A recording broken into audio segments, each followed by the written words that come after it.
Hi guys! Ayan, maipapakita ko sa inyo kasi kapag hapon na guys, ganitong oras, 3:30 ay marami sila dito. Ayan, tingnan nyo yung mga ibon na yan, diba? Ang dami nila. Kumakain yan sila dyan guys. Yung mga tao na nakatira dyan sa flat na yan ay maglalagay sila ng mga pagkain dyan sa may bintana or sa kusina. Pero walang nagmamayari sa mga ibon na yan guys. As in, dyan lang sila. Parang free lang sila kakain ng mga pagkain. Dyan din sila matutulog at dyan din sila gumawa ng pugad. As in, marami yan dyan guys at walang kakain sa mga ibon na yan. Hindi gaya sa amin sa bukid kapag makakita ng mga ganitong ibon. Ay nako, sure na maging ulam na yan. Pero real talk lang to guys. Talaga naman sa bukid ay kinakain ito. Pero dito guys, sobrang amo nila pero walang kumakain. Kaya nga sila maamo kasi hindi sila na-disturbo. Diba ang dami pa, meron pa sa ibang bintana. Pero sa bukid kasi ang daming kumakain mga bata. Dinisturbo yung mga ibon kaya sobrang mailap yung mga ibon. At dito guys, nandito yung sinampay ko. Kaya ako lumabas kasi ganitong oras kukunin ko na itong mga sinampay ko kasi ito yung oras na lumalabas na yung mga ibon na yan at maglalaro sila. So maiputan ito guys kaya kukunin ko na kahit 3:30 pa ng hapon. Hindi pa natuyo itong mga sinampay ko kahit isang araw dito sa labas kasi hindi ko dinadryer guys. Iba kasi ang klase ng tela ng mga damit na ito. Kaya kapag dinadryer sila guys ay mag-shrink sila. So hindi kailangan i-dryer. Kaya ayan, hindi sila matuyo kahit isang araw dito sa labas. Basta pang winter na damit, lalo na itong pang inner guys ay hindi talaga kailangan siya i-dryer. Yung amo kong babae hindi talaga niya pinadryer kahit yung mga shawl niya. Wala ata ang klase ng tela na ganito. Isang araw guys, tinry kong mag-dryer ng shawl ni madam. At ayun, lumiit yung shawl at kahit anong plancha ko hindi ko na talaga maibalik sa dating niyang anyo. Hindi ko alam ang gagawin kung paano ko sabihin kay madam. Buti mabait si madam at yun, naintindihan naman niya. Sabi niya hindi na daw mag-dryer sa susunod. Kaya ngayon guys, hindi na talaga ako mag-dryer kapag ganitong klaseng tela. At yan guys, tingnan nyo itong weather namin dito. 3:30 ng hapon. Meron pang araw kaya hindi malamig dito ngayon guys. Kapag mahangin ay malamig pero kapag walang hangin ay hindi naman siya malamig. Tingnan nyo dyan guys, wala pang katao-tao pero mamaya puno na yan ang sasakyan dyan kasi maraming tao na maglalaro dyan sa ground.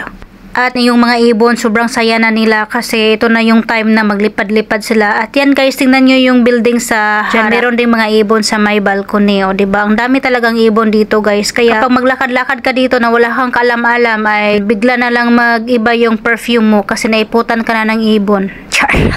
Pero totoo talaga yan guys. Marami ng beses na naiputan kami ng ibon dito. Kaya kukunin ko na tong mga sinampay ko dito. Baka naman maglaban na naman ako ulit. O diba? Hindi pa nga natuyo itong nilabahan ko ay maglaban na naman ako ulit kapag maiputan ng ibon. At pagkatapos ko makuha itong mga sinampay ko guys ay magmasahe na naman ako sa paa ni madam kasi galing siya sa night duty. At tingnan nyo naman yung paa ni madam guys, sobrang ganda diba? Maputi at sobrang linis. Lagi ko kasi yung minamasahe kaya mas maganda pa tingnan yung paa ni madam kaysa sa mukha ko. Siguro mamasahin ko na din itong mukha ko para naman magbukhang tao. Pero laban lang B, ambisyosa beta. Thank you for watching mga kambisyosa.